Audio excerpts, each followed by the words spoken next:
I'm Terry Bell, and this is my story. It's funny how quickly life can change.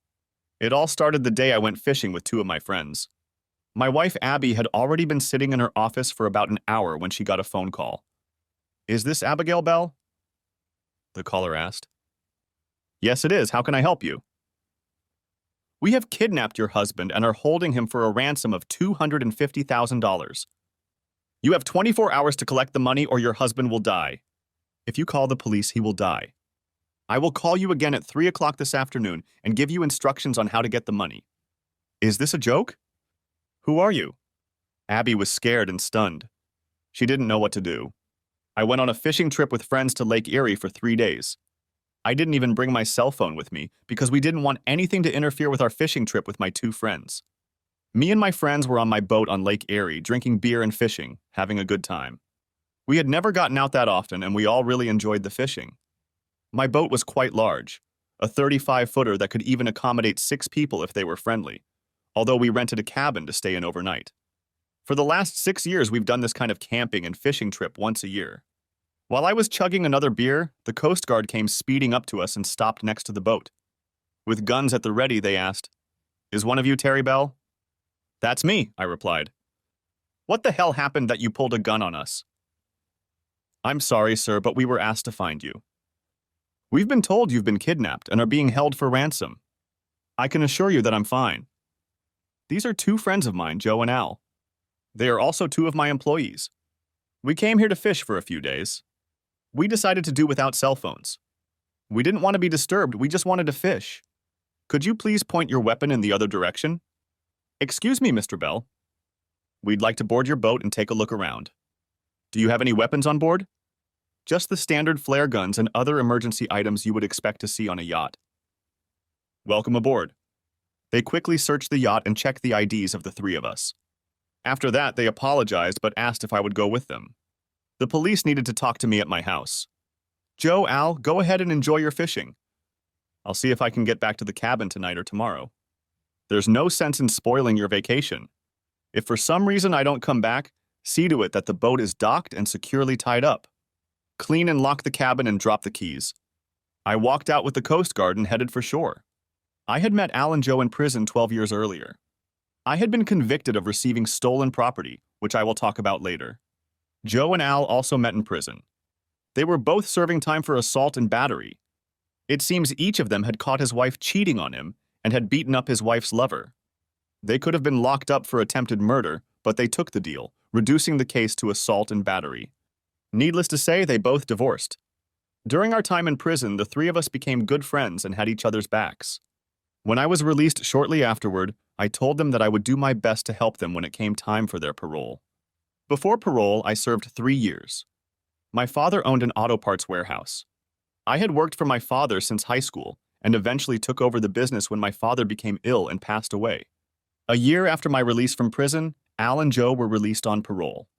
At the hearing, Dad and I told the parole board members that we had jobs for both men at a parts warehouse. They needed somewhere to live, and Dad mentioned that he had a house site near the parts warehouse and could rent Al and Joe a trailer each to live in. Since they had a job offer and a place to live, they both got out of prison. Parole happened 8 years ago, and both men thanked their father and me. They were great employees, and now they are also good friends of mine. They were each able to buy a used car for a good price at a junkyard. They became mechanics and tow truck drivers. They were jack of all trades, and there was nothing they couldn't do at a junkyard. All they needed was to start a new life. They even started dating, and in time they married and got their own homes, each with a family of their own. No doubt they were grateful to Dad and me for helping them. They continued to work for us and were paid well. The police drove me home as I didn't have a car. When I walked in the door, Abby ran up to me and hugged me. "Thank God you are safe. I was so worried about you. Where have you been?" "On the damn lake, fishing until the Coast Guard came up to the boat with guns." "What the hell is going on?" The man stepped forward. "I'm Detective Abel. I'm in charge of this case. We need to know your whereabouts for the last 24 hours. "Bullshit. You guys took me away from my fishing vacation, and I want to know why before I tell you anything." "Fair enough. Your wife called us this morning and said she got a call at work informing her that you had been kidnapped and were demanding a ransom of $250,000. The caller said he would call your house at 3 o'clock. We have everything set up and are waiting for the call. This must be some kind of sick joke. Who the hell would try to kidnap me? I own a goddamn warehouse and trailer park. You think they're after auto parts or a used one-horse? Abby, did they say anything else? They said, you have 24 hours to raise the money or your husband dies. If you report to the police, he will die. I will call you at 3 o'clock and give you instructions on how to get the money. I was so scared. They told you that if you called the police, they would kill me, and you called anyway. God, if this was real, I could be dead. Abby began to cry. Mr. Bell, your wife made the right decision. She didn't know what to do. There was no way she could have handled this on her own. That's easy for you to say, because it wasn't your goddamn life that was at stake. Damn it. What's going to happen now? I'm fine. Can't you all just get out of my house? You can see I'm fine. Mr. Bell, we have to take every threat like this seriously. We'll stay here and see if another call comes in. Now, would you mind telling us your whereabouts for the last 24 hours? Of course. Joe and Al picked me up early yesterday morning. We rented a cabin on the lake for 4 days. We drove there, took my boat, and went fishing. We arrived in the evening, cooked a meal, ate, and relaxed in the cabin. This morning we had breakfast and were on the road again before the Coast Guard caught up with us. You know the rest. It was almost 3, and the detective and his officers had set up a telephone beacon on the kitchen table. He was going to have Abby there to talk to possible suspects if a call came in. I was sitting in the living room with 2 other detectives drinking coffee. There was a speakerphone on the coffee table so we could all hear any conversation. Detective Abel asked Abby to tell me that she had contacted her attorney to help her raise money in case of a call. The detective was going to play the part of the lawyer. I just sat there shaking my head. I said to the other officers, "Damn it, I could be out fishing." The phone rang at exactly 3 o'clock and Abby answered the phone. "Mrs. Bell, it's nice to see you came home early to take my call." "Do you have the money ready?" the caller asked. The voice was disguised. "Not yet. I've contacted a lawyer to help me get the money," Abby replied. "What? I told you that if you contacted anyone, your husband would be dead. Did you contact the police too?" No, only with a lawyer." "I'm sorry, but I didn't know how to collect that money." "You just told me not to report to the police. Please don't hurt my husband." "Put that damn lawyer on." She did as she was told, and Detective Abel picked up the phone. "This is John Wells. I'm the Bell's attorney." "What exactly do you need?" We knew he was just wasting time and trying to trace the phone. "What the hell is this?" "We need the goddamn money or Bell dies." "Is that clear enough?" "If we find out you or Mrs. Bell called the authorities, he dies." "This isn't some goddamn game." "I'm not playing either." "Before we give you that kind of money, we need to know that you have Mr. Bell and that he's alive." A commotion was heard on the other end of the phone. Then we all heard a voice. "Abby, it's me, Larry. These masked men came and kidnapped me right after you left the hotel this morning. Please give them what they want. Please." Then we heard a bang. It sounded like someone had been punched in the stomach. "Damn it," I said. "That's my loser brother, Larry." "What the hell does he mean you were with him this morning?" "As you can see, sweet Abby. We know you lied to us. Was that your husband yelling in the background? Does he know you were having fun with his brother? Looks like we got the wrong Bella. You see, we went to the dump yesterday and were told that Mr. Bell had gone on vacation for a few days. We stopped by your house yesterday morning to see if he had left and saw you were on your way out. We followed you to your hotel. Your room was registered to Mr. and Mrs. Bell, so of course we assumed it was your husband. After you left the motel this morning, we kidnapped the wrong Mr. Bell. He told us over and over again that we had the wrong man. We didn't believe him until he told us he had a twin brother. What do you want now that you don't have Terry Bell?" the detective asked, posing as a lawyer. $300,000 by 9 o'clock tomorrow morning, or Larry Bell dies. The extra money is for the lies and trouble we went through. Tomorrow morning we'll call you where to bring the money. No more games, no more money, he dies. The caller hung up and I stood up and started yelling at Abby. "You goddamn whore, now you're having fun with my brother. I won't give a dime to save his ass. The bastards who caught him will only save me from destroying anyone." 2 officers stood between me and Abby and asked me to sit down. I walked over to the refrigerator and got myself a beer and turned on the TV. I will have nothing to do with my gigolo brother or my whore wife. As soon as this farce is over, we'll get a divorce. The detective told Abby that he needed to know if what the kidnappers said was true. He needed to know her every move from the moment she left the house the previous morning. She was very upset and crying, but I acted like she wasn't even there. I didn't care anymore. Abby did explain to the detective, but she tried to talk so I couldn't hear, but I heard everything. She met Larry at the motel. His wife thought he was out of town. They had been lovers for months. I sat there getting more and more angry that I was being played. After dinner last night, we went to our room. "I'm not going to tell you about how we made love," Abby replied. I cringed. Lovemaking? My brother never loved anyone. He only wanted your slutty ass because you were married to me. He didn't care about you, and now I don't either. Abby kept talking, but now she was afraid of me. She was glad the police were around. We said goodbye in the morning and agreed that I would see him in the evening. I went to work to make it look normal. When I arrived and got settled, I got a call that my husband had been kidnapped. That's when I realized how worried I was about him. I didn't know what to do, so I called the police. I've already told you the rest of the story. Did you expect to return to the room tonight? The detective asked. Turning away from me, she replied, "Yes, we got a room for 2 nights. Damn whore!" shouted I. One of the cops jumped up to restrain me, but I didn't get up even though I really wanted to. Once in jail is enough.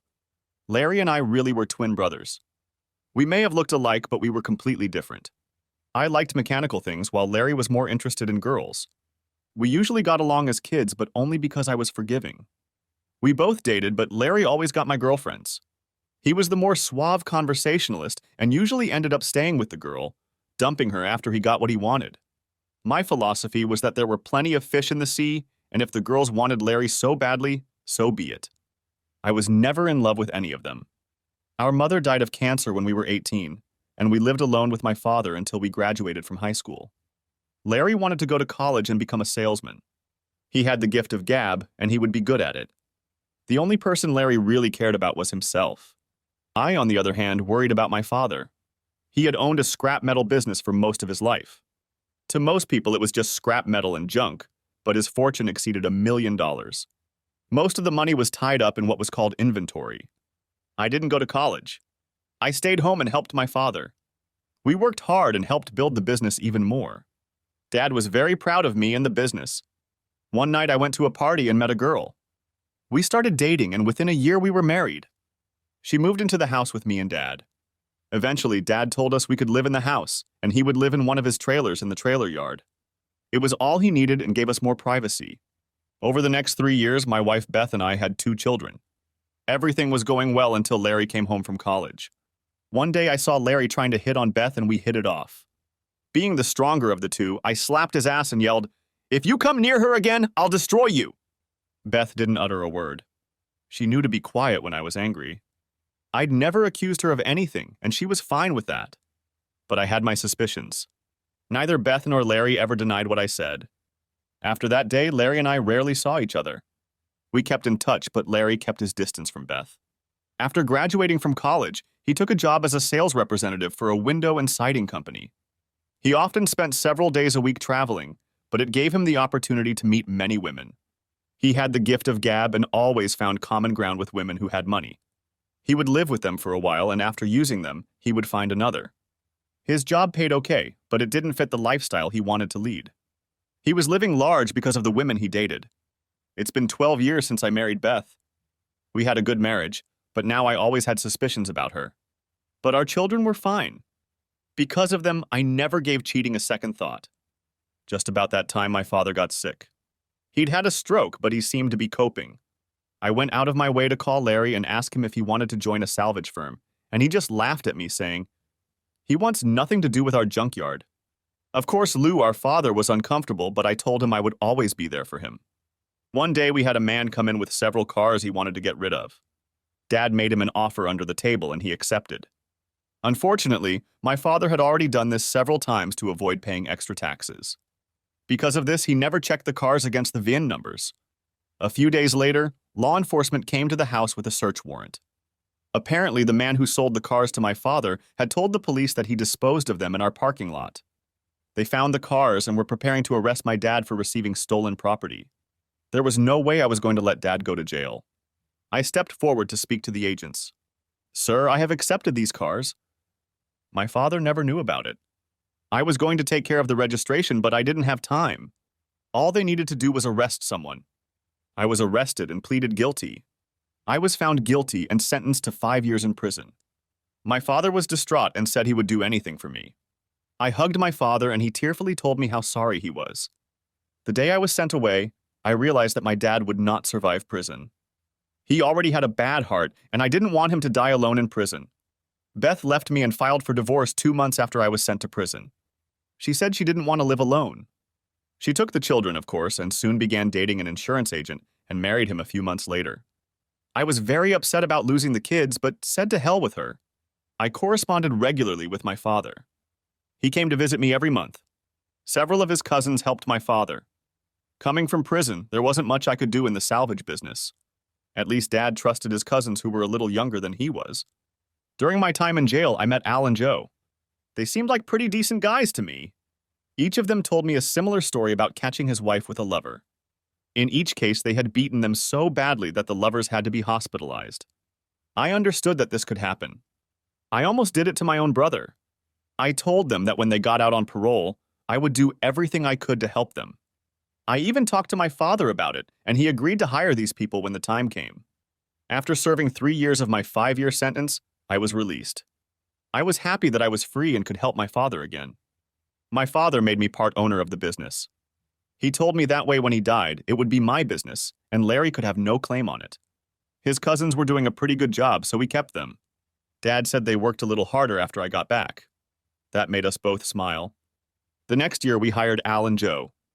We kept the promise we made to those 2 men. They said they would be forever grateful to us. Several years passed, things were going well, and business was booming like never before.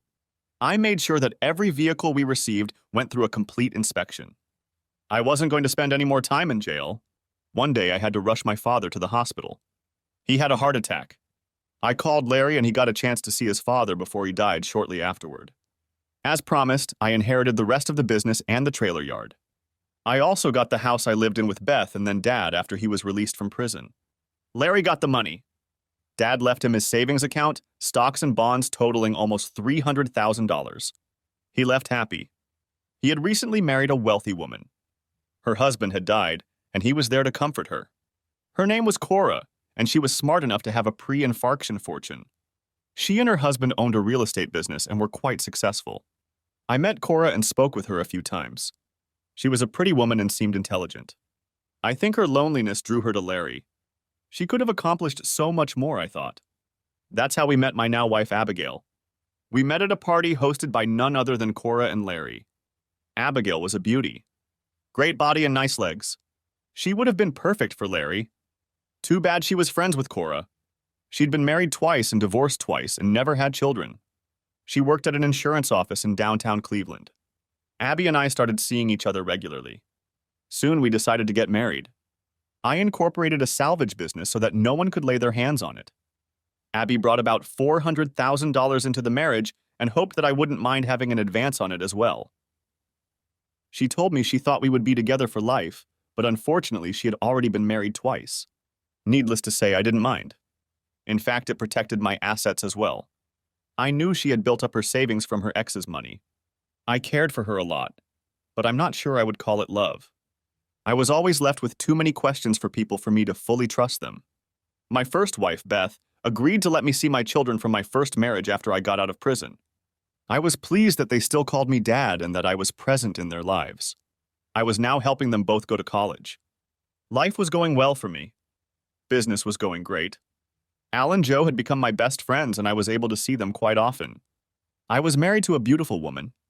Things were much better. A couple months before that, Abby started acting a little strange. I thought it might be some kind of female characteristic and left it at that. But I kept my guard up, even though I had no reason to believe she would cheat on me. I told her that my friends Joe and Al and I were going fishing for a few days. It would be impossible to reach us since neither of us had brought our cell phones with us. We had been going fishing for the last 6 years, so this was nothing new. Just some time with the guys. I told her that if she did have an emergency, she could always call the Coast Guard. So far, that hadn't happened. Chapter 2. The detective was talking to the operator of his equipment. They were hoping to trace the number they were calling from. They knew they had been in contact for more than long enough. Have we been able to establish a cell phone? Yes, sir, but not very well. The caller used a track phone, which you can buy almost anywhere. They're disposable. You can add minutes to them if you want. I traced the number, but that only tells me it was purchased at a Walmart store. It could have come from anywhere. The tower that received the call was in downtown Cleveland. Can we narrow it down? The detective asked. Not really, just within a 5-mile radius of downtown Cleveland. That's not much, sir. Send 2 men to the motel and see if we can find out anything. Mrs. Bell, we'll need the name of the motel and your room number. Maybe someone saw something, or even the monitor in the lobby might have picked up something. Check to see if Larry Bell's car is in the parking lot. Abby gave the officer the requested information, as well as the make of his car. She became concerned again and asked about the ransom. I stepped forward and said, I'm not giving him a dime. If you want him so badly, pay the ransom for him with your own money.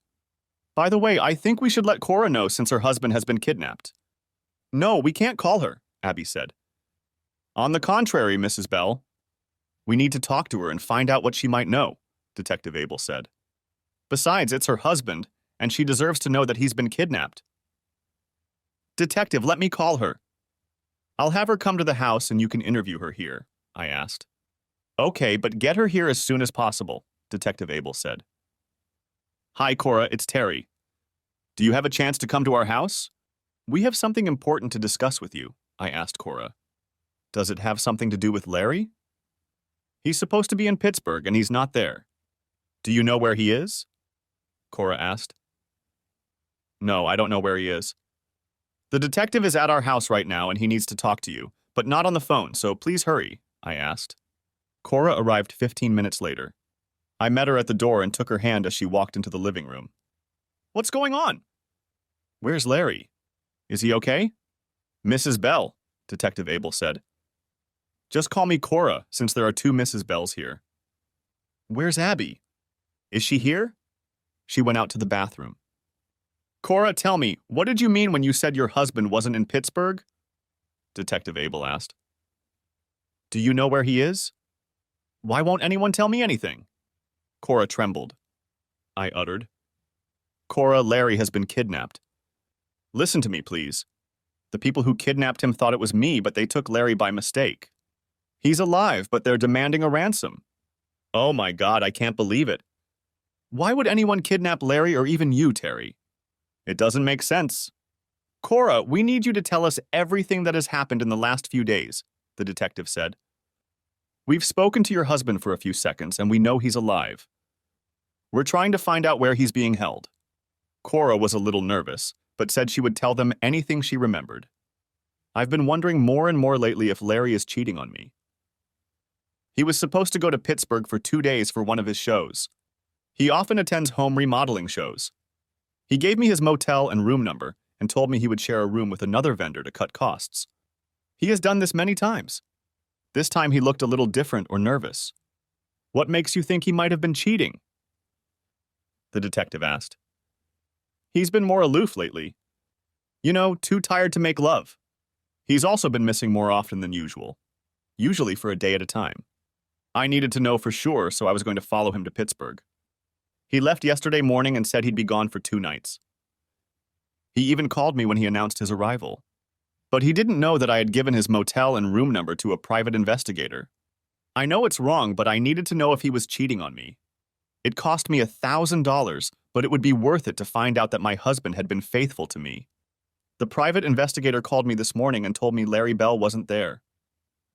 He was checked into a motel, and the private investigator even talked to another man in the room who told my private investigator that Larry had paid for half the room, but said he had another engagement, but didn't know where.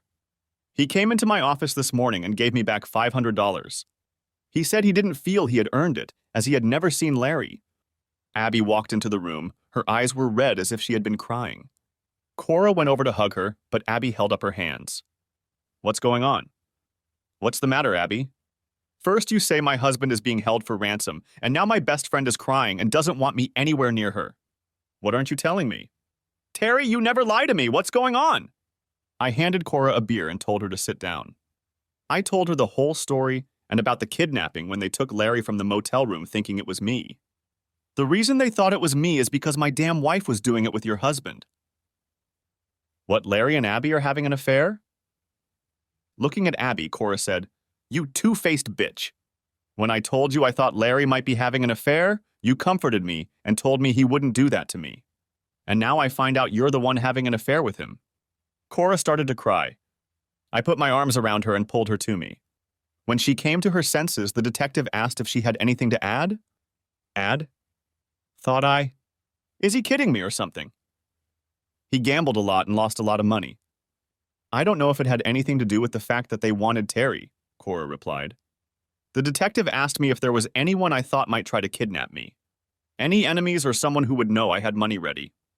That's the thing, I replied. I'm worth a lot of money, or at least my business is worth that kind of money, but I don't have anywhere near the amount of money I could get quickly. It takes me a while to sell mutual funds and stocks. There's no way I can get, say, 100,000 quickly. As for someone trying to get the money, my asshole brother probably set it up himself. Since he's sleeping with Abby, he probably knows that she has a few 100,000 that she could get quickly. Abby shrieked. He didn't do any of that. He loves me and we were going away together. He never asked me for anything. You're just jealous of him. You always have been. You goddamn whore! Cora screamed. You can have that asshole. I've spent enough on him already.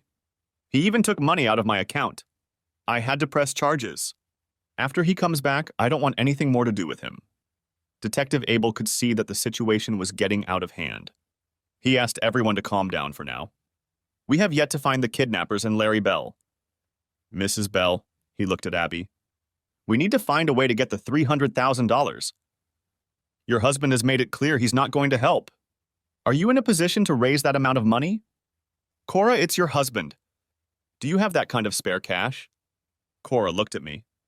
What am I going to do, Terry? I have a couple 100,000, but that's all I have left. He's my husband until I file for divorce. Don't spend a dime on him. He doesn't deserve it. He's been using you and spending your money for years. He wants Abby. Let him use your finances to bail his ass out. That would take almost everything I have, Abby replied. You're both horrible. He's your brother and your husband, Cora. Don't you care at all? I muttered. He's an asshole who entertained my wife and cheated with a much better woman. You want to save his ass, then take action. Personally, I don't give a shit anymore. Cora, I'll be ahead of you in line to file papers in divorce court on Monday. Please bring coffee for me, black with sugar. Cora said nothing, but there were tears in her eyes. Detective Abel sent 2 officers with Abby to collect the ransom. It was almost all she had left of her savings. Since we'd been married, I'd paid for everything. She bought a few personal items for herself, and now I suspect she gave Larry some money or bought him gifts. When they came back with a satchel of money, I stood up and said I was leaving. You can't leave, said the detective.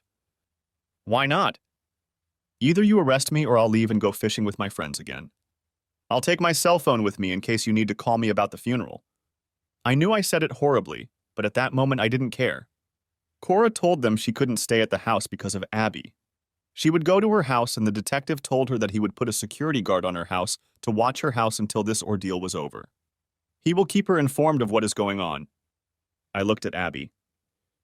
I'll stay in the cabin for a couple more days. Once you get your lover back, I'll expect you to move out of my house. Remember what you wanted? The house is mine. Detective Abel didn't know what to do with me. He had no reason to keep me, and my presence here wasn't helping matters. His main concern was getting the hostage back safely. He walked me to my car and told me to keep an eye out for anything suspicious. After all, I was supposedly the original target. I told him I didn't really think so, but thanks for your concern. I got in the car and headed back to the cabin. A few hours later, Al and Joe returned to the cabin. They had driven into town and came back with fresh pizza and beer. I told them all that had happened. The next morning around 8 o'clock, I got in my boat and went fishing. As I passed the Coast Guard, I turned on my very loud fog light and waved at them. Something told me they were told to watch my boat. I just made it easy for them. Al was driving. By the time we got back to the cabin, it was about noon. We made sure we put the fog siren back on in front of the Coast Guard. We didn't want to make their job of watching us any harder. Around 3 o'clock, a car pulled up to my driveway. Al and Joe were just getting out. Al in my car and Joe in his. It was Detective Abel and 2 other detectives, all in suits. You certainly don't look dressed for camping or fishing, so I assume you're here on business. Where are your friends headed? Detective Abel asked. I told them I was going to rent the cabin for a couple more days and they could stay. They asked if they could bring their wives and kids and stay a couple days. Of course I said yes, and they went to get them. I think they're going to love it here. We all came here in Joe's car, and I lent mine to Al to take his family. So why are you here? Where were you able to save my wonderful brother? I decided to come out and tell you what happened this morning. We were able to find your brother. He was pretty shaken up, but he's going to be okay. I think you were wrong in thinking he was involved in this kidnapping. I've known him all my life, and he's always been involved with women and money. I stand by my assumption of his involvement. I told the detective. You guys want a beer or a soda? A Coke would be nice. We're on duty, so we can't have a beer. Is it okay if we take a look around the cabin? Come on. It's a little dirty in here since we didn't clean up after breakfast this morning. We'll have to clean up before the guys get back here with their wives. I laughed. The other 2 detectives glanced over, and Abel told me what had happened after I left the day before and that morning. I didn't ask, but apparently he wanted to gauge my thoughts. His detectives came back from the motel and no one had seen anything. They said a man asked what room the Bells were staying in, and he told him. The desk clerk said he didn't get a good look at him, and they had people piled up in their room waiting to be evicted. Apparently, Larry and Abby had a room on the 2nd floor with access to the hallway and access through a glass wall to the street by the pool. They figured Larry had been kidnapped and taken out the back door. They questioned several guests, but no one had noticed anything.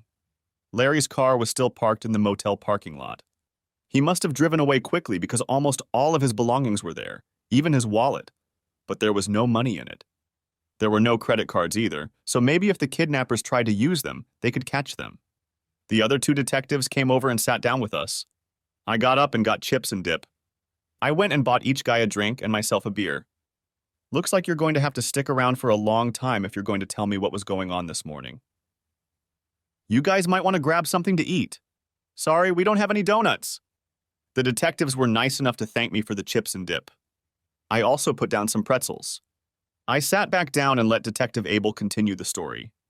He said the kidnapper called at 9 in the morning. He explained that he wanted the lawyer Abel claimed to be to hand over the money. The part of town where he was to pick up the money and where Larry was supposed to be was a dangerous neighborhood, and Abby couldn't be safe there. So my dear wife took her own savings to pay the ransom for my asshole brother, her lover, I asked. Yes, she took it. But we returned the money 80% of the time, Abel said. So you got Larry home safe and sound, and you got her money back. A good day's work for you. We got Mr. Bell back, but we lost track of the money. I'll try to explain what happened. We thought we were looking for common kidnappers, but these people had a plan. We were taken by surprise, Abel replied. You keep saying they, so are you sure there was more than one person involved? I asked. According to your brother, a few minutes after your wife left the motel, there was a knock on the door. He thought she had probably forgotten something and opened the door. 2 masked and hooded men knocked him down and injected him with a knockout drug. The next moment, he woke up in what appeared to be a crypt or a closed room with no windows. The room was dark, dirty, and practically empty. There was a bucket he could use as a toilet and 6 bottles of water, but no food. He said he tried to scream, but no one answered him. There was an old mattress on the floor. I know you think he set the whole thing up, but I can't imagine him doing this to himself, Abel said. Detective Abel continued his story. He was told to take a suitcase of money to an abandoned shopping center that had been closed for years. I knew the neighborhood, and it looked like a war zone. There was an old car parked in one of the old garages. It was an abandoned green Chevy. He had to put the suitcase in the trunk, which held the key. Close the trunk and take the key with him. The kidnappers said they had another trunk key. He was then to leave the premises quickly, and after the kidnappers came and checked the suitcase to make sure there were no dye packs to taint the money or any tracking devices, they would call the Bell's house and tell them where they could find Larry.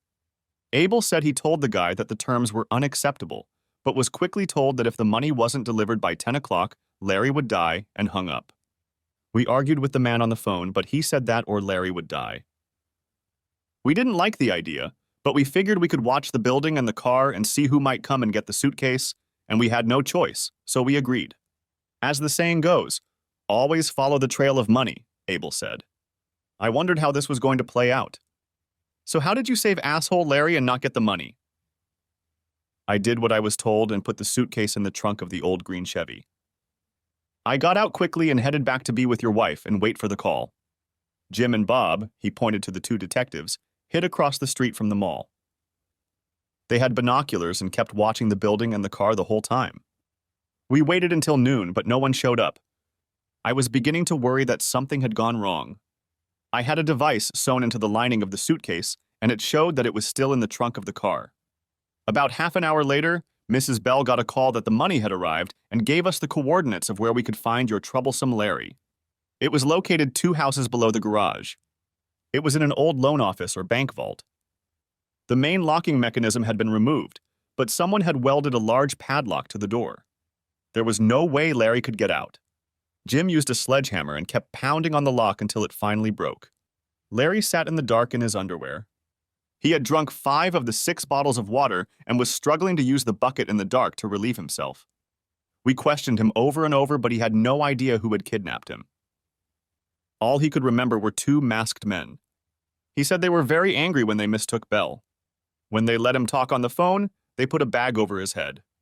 Other than that incident, he was alone. So I don't believe he could have gone through that. So what happened to Abby's money? Didn't you just say the gauge showed they were still in the trunk? I asked. That's unbelievable. While Jim went off to find Larry, Bob came back and opened the trunk of the green car. The suitcase was still there, but all the money had been taken out. The old clunker in the trunk had a false bottom.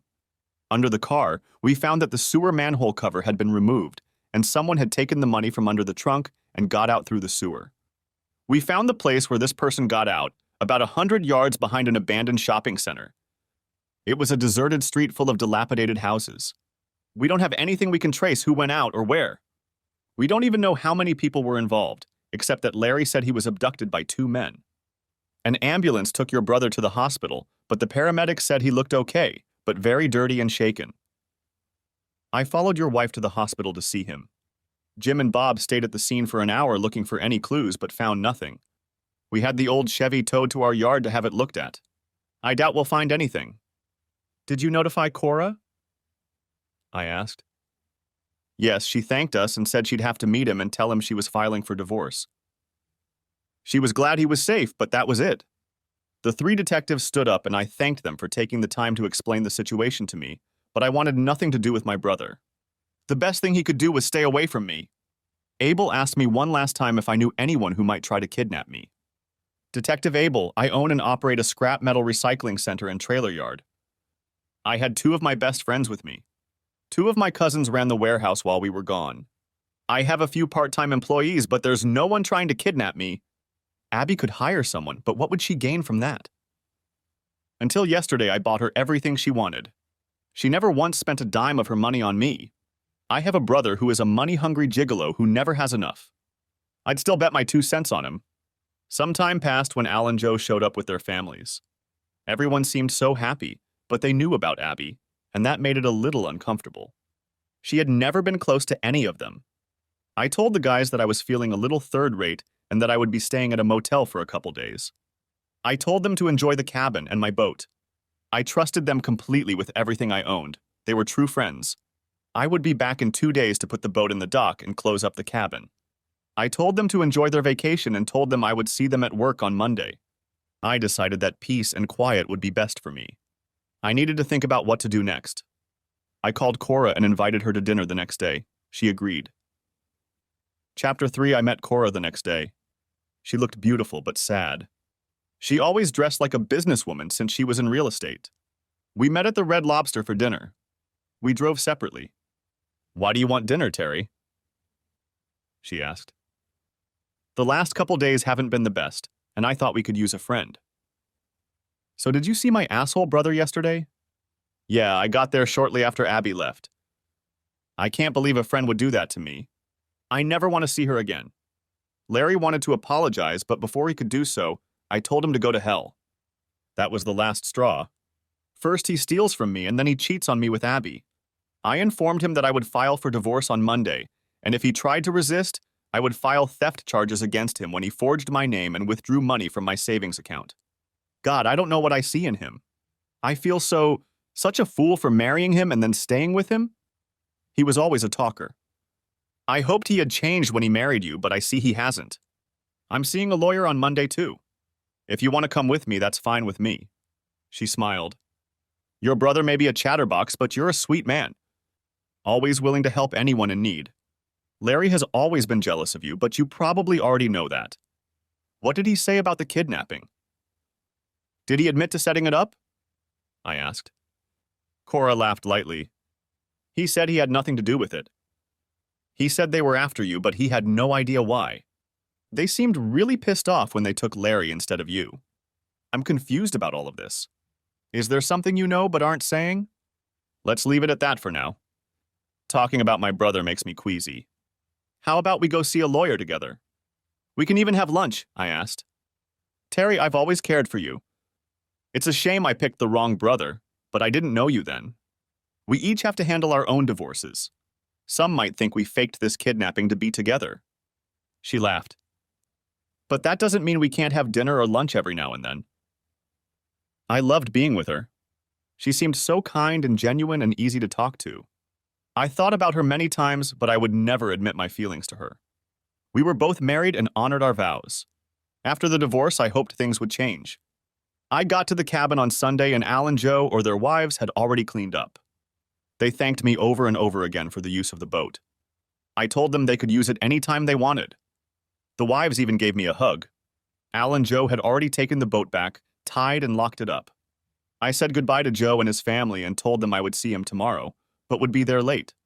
I had to stop by the lawyer's office. I drove Al and his family home since he didn't have a car, since it was just the three of us. I called Abby on Sunday after I got back to the motel and told her that I hoped she was already packing because I would be home Monday after work and she had better leave or wish she hadn't. It was a threat, but I didn't care. I doubt I would have done anything but kick her ass out. She wanted to talk about money and divorce. I told her it's all in the prenup. She'll get what she came in with. The house and pretty much everything in it stays with me. When she said that most of her money is gone because she used it for Larry, I replied that she should thank my brother for that. Talk to him and he might be able to return some of the money. She got very angry with me. You are a horrible, pathetic person. You would let your brother die. I intervened and said, no, I didn't do anything. Maybe if he hadn't entertained my wife, I would have considered helping him. Anyway, I'm going to see a lawyer on Monday. You will be served with divorce papers later this week. I suggest you sign them. On Monday, after I got back from the lawyer's office, I got a call from Cora at work. She said Larry had stopped by her office and picked up his stuff from the house. He had a small trailer. She told him that he had better take only the things that belonged to him.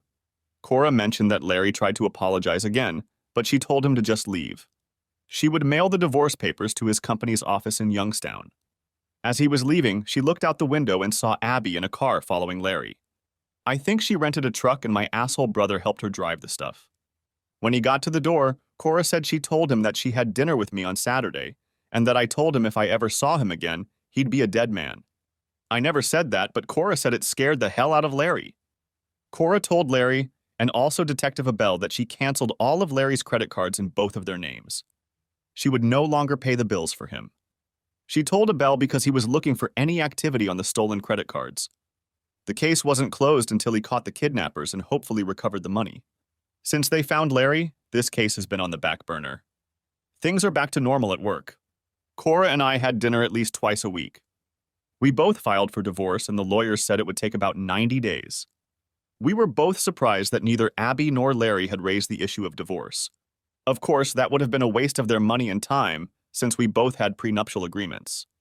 Over the next month, Cora and I became close and she confided in me. She told me that a few months before, Larry had traveled to Las Vegas where he forged her name and took over $100,000. She only found out about it when he was scheduled to make a 2-day trip to Pittsburgh. She saw her savings statement in the bank. At first, she just wanted to tell him she found out, but then she wanted to know why. At first, she thought that most of her savings had probably gone to cover gambling debts. She thought that maybe he had another woman. Cora asked if she could check Abby and Larry's schedules, and it turned out that both were out of town that weekend. Abby had to go to Iowa to visit her sister for a couple days. Now I was acting more annoyed than ever and decided that as I told Cora, I needed some payback. But that would have to wait. Too little time had passed since the kidnapping. We found out that Abby and Larry are living together outside of Cleveland. They're renting an apartment for now. Both were still working. We didn't know if they were happy or not. Cora said that maybe I should leave it alone. It was over. Cora told me that Larry thought I was a buffoon, going to jail to protect my father. There's no way he would have done that. She thinks it was a beautiful and heroic act for my sick father. I knew I was falling in love with her. I just like being around her. Sometimes you feel at home around certain people. Cora helped me feel that way. I asked her if she would marry me when our divorces were final. We hadn't even made love yet, but I meant it. Terry, are you sure you want to do this? I'm probably not the best lover since my husband wants another woman. But she didn't say no and smiled. Our divorces will be finalized next month. Let's celebrate together, spend the night together, and then you decide. I already know how I feel. I didn't doubt my feelings for her. Being around her made me happy. A month passed, and that same week we both received our divorce papers. Cora said she was going away with me for the weekend. I decided to take her to Pittsburgh. I made reservations for us at the Sheraton Inn. I knew it was a great location, and we would be able to see the city. We left on Friday. I drove through Youngstown, crossed the Ohio River and into West Virginia, and then made it to Pittsburgh, Pennsylvania. In Youngstown, I stopped to put gas in my car using my credit card. I then stopped by Chase Bank, but it was closed, so I put a large deposit on overnight deposit. I told Cora that I was going to deposit the money before I left, but since it was the same bank, I would drop it off there. It was too much money to carry around. We had dinner at the Sheraton. It was wonderful to be with her. After dinner and a few drinks, we went up to the room. That's where we made love. The next morning, we explored part of the city, visiting the Carnegie Institute, which is a museum. After that, we decided to go to a baseball game. We weren't Pirates fans since we were originally from Cleveland, but we decided it would be fun to act like two little kids and had a great time. We went out to dinner again and went back to the hotel for a couple cocktails and a little dancing. It was just nice to be together. It was so hard to believe that my dumb buddy could cheat on a woman like that. Beautiful, wonderful, and fun, a great lover. Everything I could want in a girlfriend or wife. The next day we headed back to Cleveland, passing through Steubenville and a number of small Amish towns. We stopped and even did some shopping and sightseeing. I dropped her off at her house and told her I would like to see her Monday after work. On Monday, she cooked us dinner. The woman could cook too. When we finished eating, there was a knock on the door. Cora went and answered it. It was Detective Abel. Mrs. Bell, may I come in? I have a couple questions for you. Of course, please come in. Terry, Detective Abel is here. I entered the room and he seemed a little surprised to see me. Before you say anything, Cora and I see each other sometimes. I want you to know that this started after we found out about our exes cheating, I told the detective. You are two adults and what you do is your business. I have a couple questions about the credit cards you canceled that were stolen. Do you still have a list of them? Yes, it's in the desk. I'll go get it right now. She went to get the list and handed it to Detective Abel. What exactly is it about? Cora asked. I noticed that you canceled the one Chase card you both used. Is that correct? Yes, why? Cora asked. Your husband had another Chase card that he used last Friday at a gas station in Youngstown. Larry Bell was in Youngstown on Friday at his corporate office. He said he goes there every other Friday. He said he didn't use that card on Friday and that it was stolen. I only canceled cards that I had duplicates of. I never knew he had another Chase debit card. Was I on that card too? No, he said he was the only one on the card. He said he ordered a new card but didn't use it. So what do you want from me? You can get a list of the cards I canceled. That's the best I can do. I'm sorry I can't be of any help, but it seems to be Larry's problem, not mine. You're right. I just had to check the cards you canceled.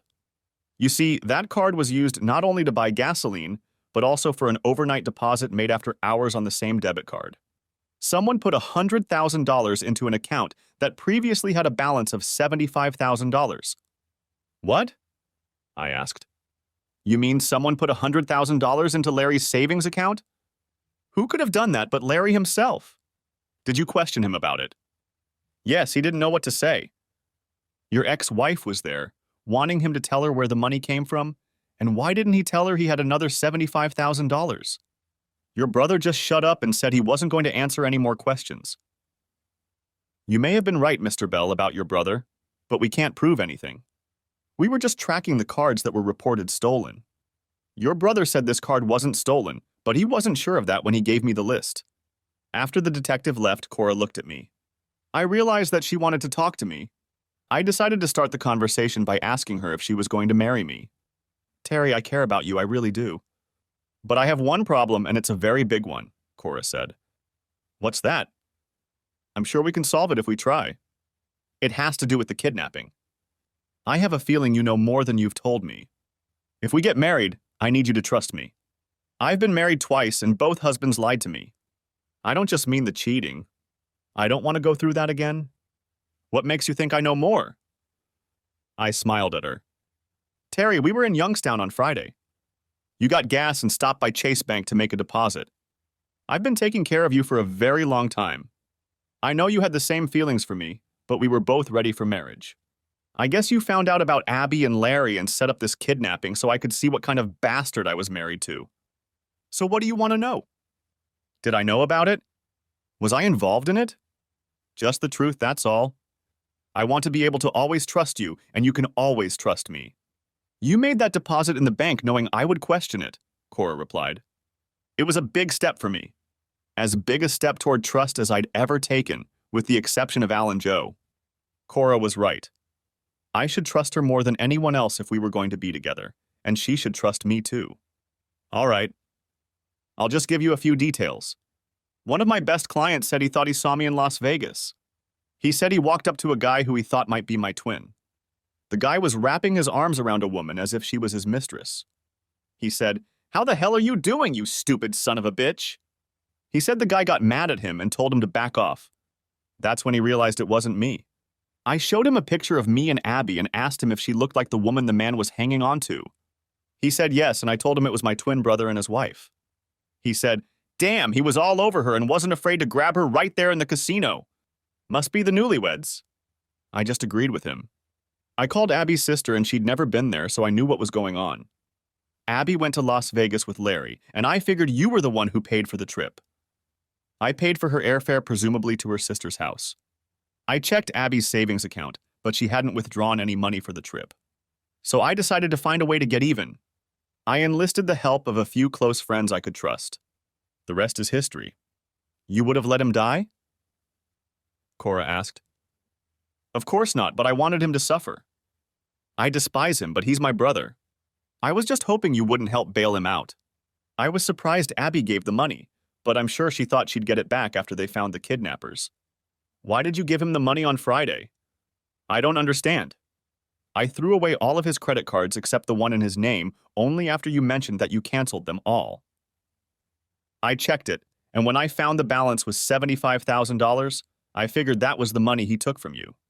A card with that kind of money, I was sure he would have reported it missing or started a duplicate, but wouldn't have told you. I bought gas with it so Detective Abel would know the card had been used. I put the money in his account. He's so greedy for money that there's no way he'd say he didn't put that money in.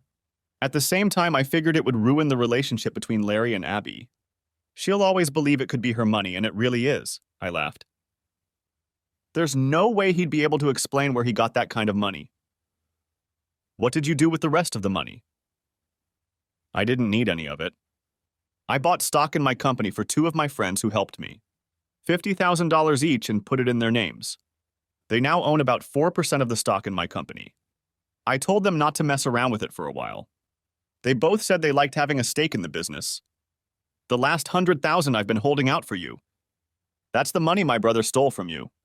I think you should put it in the real estate account since there's a lot of money going through it. Cora didn't know what to answer. I was the criminal who kidnapped her husband. What to do with a guy like me? I was as honest as possible and told her the whole truth. She knew I did it to get back at both Abby and Larry, but at the same time I helped her. I didn't take any of the money for myself. Well, I've told you everything. I guess it's up to you to decide if you can trust me. I love you, Cora, and I want you in my life, and I promise not to lie to you. She kissed me, walked me into the bedroom, and we made love. Epilogue. We were married 2 weeks later. We decided to rent a cabin and play the wedding there. It was so nice there.